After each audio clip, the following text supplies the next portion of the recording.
day here in the Let's Make Food from Food Kitchen. Today we're making bone broth. What's the difference between bone broth and stock and beef broth and what? Okay, there's some confusion that I had to figure out for myself. I'm gonna try and explain it without messing up the explanation. Okay, here we go. Bone broth, you're gonna bake your bones, you're gonna boil them, you're gonna rinse them, you're gonna pull off all the meat, and then you're going to boil them with your aromatics. That's gonna be your bone broth. Stock is just made from the bones, you don't bake them. Your color is going to be a little bit different. I think you skip the blanching process for that. We are going to make it down the road, so I am going to do some test recipes on that as well, so we can kind of compare the two. And then broth itself is made from more meat than the bones. For today, we'll make the bone broth, and the first step is to take all of your bones, put them on a foil-lined baking sheet. You've got your oven preheated to 450 degrees. You'll bake it for 40 minutes. At 20 minutes in, you're gonna turn them over halfway. So I'm gonna go ahead and get that process started. I'm gonna set my timer, which I already have preset, for 20 minutes, okay? Once that's going, I can go ahead and finish preparing my aromatics. Fancy name for vegetables and some herbs, okay? It's gonna look very similar to our vegetable broth. If you go back to that episode, this is gonna look pretty much like that did. I did add some garlic in this time. I'm gonna start with the leek because I want those to soak. Remember, you're just using the top part of the leek. This bottom part that's less green, you can chop up and put into your recipe. So I will save that for later.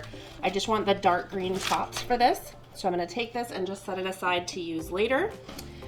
Pull off your leaves, separate, as you can see, and this step's very important because if you look, every layer is going to have some dirt in it, and we really want to get that rinsed off. I think I gotta cut these in half again to fit in my bowl, which is totally fine. So this is just a bowl of cold water. So dirt in every layer on the bottom, and it's the same for the bottom of it. You'll have to soak and rinse those pretty well. So I just want to separate them so that they get well rinsed. There we go. It's kind of like unrolling a package. Okay, those can just go in. The tops of them, the very tops aren't as bad, but you really want to get that core rinsed out. We don't want any dirt in our bone broth. That would not be good. Stuck in your teeth. Okay, so I'm just gonna move those around. I'm gonna let them soak while I take care of the rest of it. Very simple. If you've already trimmed your stuff, don't worry about it. I'm just gonna cut those in half. I wanna cut the ends off my carrots. And you don't have to cut off the ends. For me, it's a habit that I've done my entire life, and I feel like I'm not doing it right if I don't cut off the tips. And sometimes they have a little bit of yuck on the end of it anyway. So I just cut them off, and it makes me happy, and that's really what counts, is what makes you happy. Or me. You make me happy too. All right, these are parsnips. I've got 2 of them. You can use 2 to 3 of them depending on the size. These are not small, these are more medium. And I trim those as well. But you don't need to do a lot of prep for this. Some people just throw them in whole, but I like to slice them down a little bit for my pot. My onion I've already prepped. I've pulled off the main outer layers, and then I've kind of trimmed the tips. You can put that directly in whole. Garlic, you can put it in with the skin. I do take the skin off, but as you can see, I don't really do much else. Turnip, I got excited and washed it and then cut off the tip and cut it in half. That's all you have to do there. I have 5 sprigs of thyme. This is from my own garden. It did come back to life. I had, it was root bound and it was kind of yellowing and not doing so good. So put it in a bigger pot, gave it some nutrients, and it came back to life, and I'm so excited because I love going out to my garden and pulling my own stuff. 1 bay leaf. So this is everything we need to make our bone broth after we've done all of these steps. So go ahead and get your leek prepared, all nice and rinsed off. You can run it through a colander if you'd like. The reason to soak it instead of just rinsing it in water is if it has some stubborn stuck on dirt in like a cranny that was really tight, it'll just be easier to get it off in the long run if you soak it for a while. So if you have the time, go ahead and soak it before you rinse it back off. I found a piece I missed for some reason. Okay. So these will be ready. You can just pull them right out of the water and put them in the pot. We're not ready to do that step yet though, because after these are done with their 40 minutes of baking, we're gonna boil them for about 10 minutes. It's called blanching. Once they're done blanching, we're gonna dump everything out into a colander. We're gonna pull off all the meat parts that we can find, and then we'll put them back into our pot, fill it with water, put in our aromatics, and then it's gonna cook for about 12 hours. This is not a quick thing, but it's worth it. Trust me, it is worth it. The flavor, the nutrients, everything is amazing. I know you can go to the store and buy your bone broth. Have you looked at the price? It's so expensive. I got those bones. It's about 3 pounds. It's just shy of 3 pounds. It was about $5. I'm gonna get a full pot worth of stock, minus the space that the vegetables take. I'm gonna get probably 4 times what you would get at the store for that same price. These vegetables, when they're done, I can chop them up and I can go put them in my garden to give nutrients to the plants I'm growing. So at the 20-minute mark, we have 15 more minutes. We're gonna come back and turn these bones over and then put them back in for 20 more minutes. All right, we've come up on our 20 minutes. It's time to take these out and then turn them over.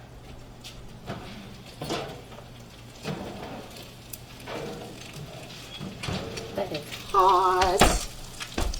Okay, so all I want to do is just peel them up carefully so I don't rip the foil just like I just did. Just means I'm gonna have to clean that pan a little better. All right, we're turning these over. As you can see, some of them have stuck to the foil a little more than others. That's okay. I'd rather it stick to the foil than to the pan. I don't want to scrape up my pan. So I'm just gonna get them all turned over.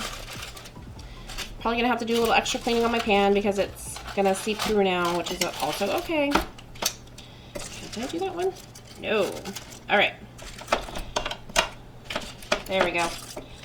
Bones are turned over, foil is destroyed. We're gonna put them back in for 20 more minutes. While that's baking, go ahead and fill up your pot. We're gonna boil these bones when they're done baking, don't forget. So you don't need it to be super full. Enough to cover the bones is all you really need. Our bones are done baking. As you can see, some of them are still bubbling in its own delicious juiciness, and I'm not sad about that. They look amazing. Look at that, it's still bubbling. Okay, so you could take them and put them directly into the water right now, which mine is not quite boiling. So while I wait for that to boil, and this step is completely unnecessary. However, I have a furry little friend. She loves these little treats. So I'm gonna go ahead and just cut these off and put them in a little bowl for her, and she'll get a nice little treat later. I know I shouldn't be cutting on my baking sheet. I'm using the bones as a little buffer so I don't scratch up my baking sheet. She is going to absolutely be so happy when she receives these gifts of love from me. I try not to give her too much fat. It's mostly the meat that I'm cutting off, because the fat, well, it's not good for us. It's not good for them, really.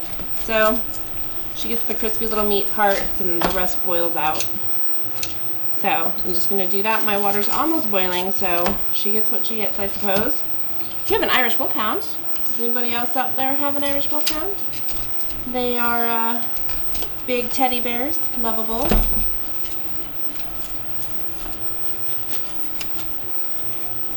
Our water is ready for our bones, so I'm just gonna put them on in there, and then once they're all in, I'll go ahead and start my timer for 10 minutes.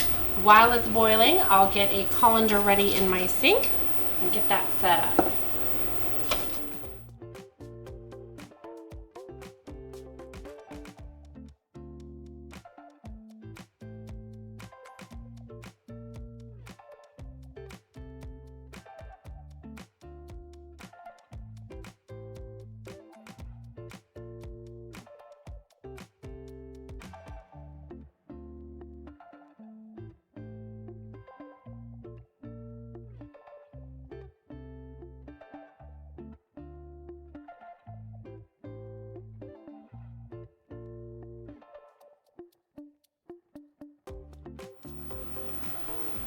Okay, bones have been rinsed, cleaned, pulled off as much as I could, put it back in the pot, filled it about halfway with water with the bones in there because I want to see how much room I have left after I add the vegetables before I top it off.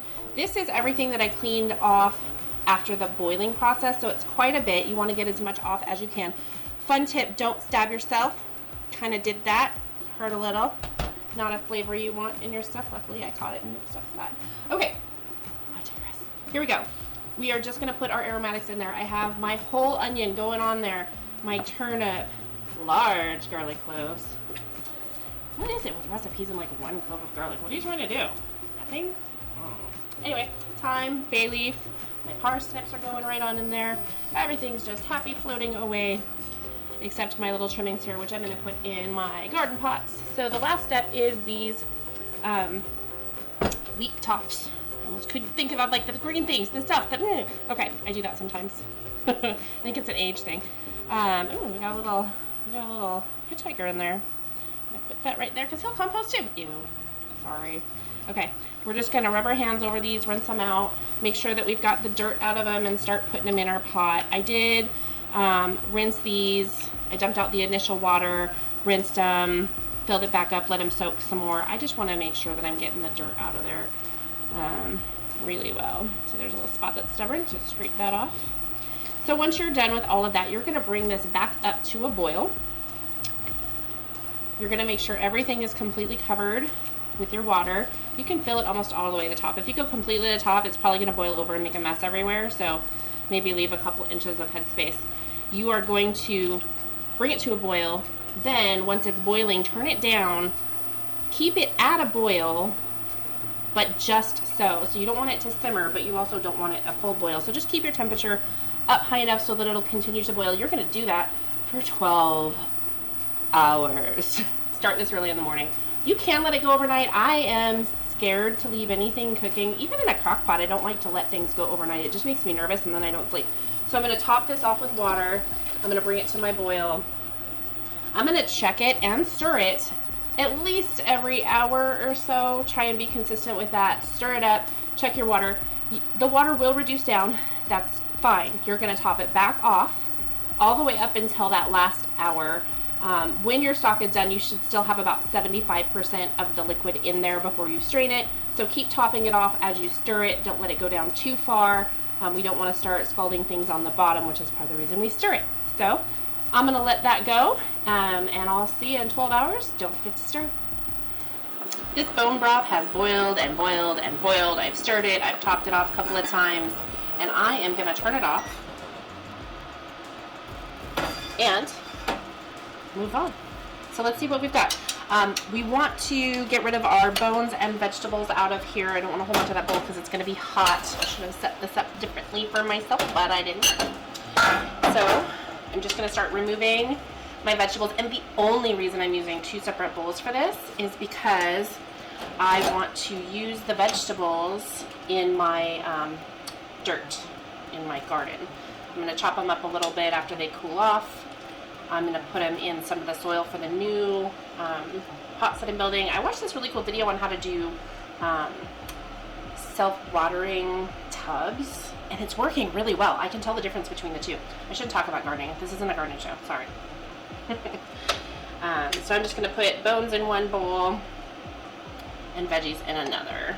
And I'm doing it in the strainer so that I get all the broth out of there before I dump it, because as you can see, there's some dripping out of there, and I want every little bit. I worked hard for this. I want it to come out. Let's do that. Bone in there, and then I'm going to take this that's dripped out so far, stick it in there. No wasting my broth. It takes a lot of work. That's not really a lot of work. It takes a lot of time. Time, I think, is more accurate. I'm just going to push on these a little bit, and look at all that broth I'm getting out of there. Plus flavor. I have a ladle. I'm just going to start ladling out my broth through the sieve, and the sieve is going to catch all the little bits. Remember, I put those sprigs of thyme in there, so those thyme sticks are going to be in there somewhere if they didn't come out with something else. But all the bits that we don't want left in our broth are going to come out right now through this sieve.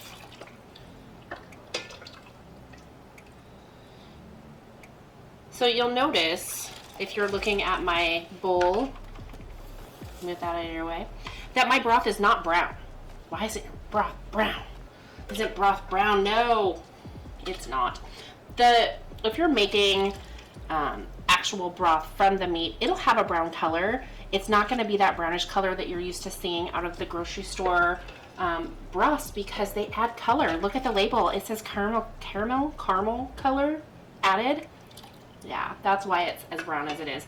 Bone broth, though, usually has this white color, and that's what I'm looking for in this particular broth. There's a lot of health benefits to the bone broth. And I like the flavor of it. My husband and I really enjoy eating things like tonkatsu ramen, and that's a pork broth. I have not yet tried to make it.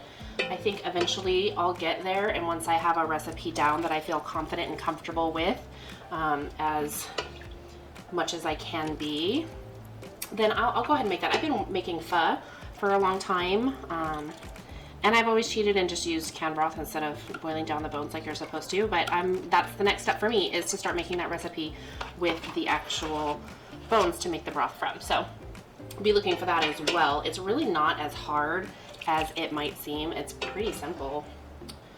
Okay, that's not everything that's in there, but I need to drain some stuff out of my bowl so I have room for the rest of the broth in there without my sieve falling and spilling. So I'm gonna set my sieve over here. You can see it's catching what I want it to catch, and then all that we have left is I'm gonna move this over here, our delicious bone broth, and it's beautiful. I love it. So I have some storage jar options. I have my quart and my pint, and this is 16 ounces or 2 cups. I'm gonna use both sizes and get my, because I'm messy. I'm messy. It's fine, I admit it, it's fine. So this jar holds 2 cups, and the broth isn't really super cool, but I'm gonna go ahead and put it in there and hope for the best. So 2 cups is what you'll get out of this jar. And then this one will be 4 cups. So when I'm cooking different recipes, if I'm doing a double batch of something, I have size options. I am not gonna can these, I'm gonna freeze them. So you wanna leave a good ½ inch of headspace for it to expand in your jar without cracking it or forcing your lid open, if that's the way you're gonna do it. It'll last in your fridge probably 5 days or so. In your freezer, probably 6 months, if you've stored it appropriately. Freezer burn is something we don't want in our beautiful broth. So there we go. I think that's the only big one I'm gonna make. The rest of them are gonna go into these 16-ounce jars. Okay, that is done. I'm just gonna lift that up and let everything come out of there. As you can see, there's quite a bit that it caught. It wasn't empty when I started though, so if I'm being fair. Just let that drain. Then I'm gonna fill up the rest of my jars. I'm gonna reserve one of these for my chili recipe, which is coming up next. I'm gonna go ahead and grab some more jars, clean them up, and then fill those as well. If there's something you'd like to see us make, tell us what it is in the comments. I'd be happy to take a look and see if it's something I can make happen for us. I appreciate that you're joining me here today, and from my kitchen to yours, as always, let's make food from food. That's one bowl.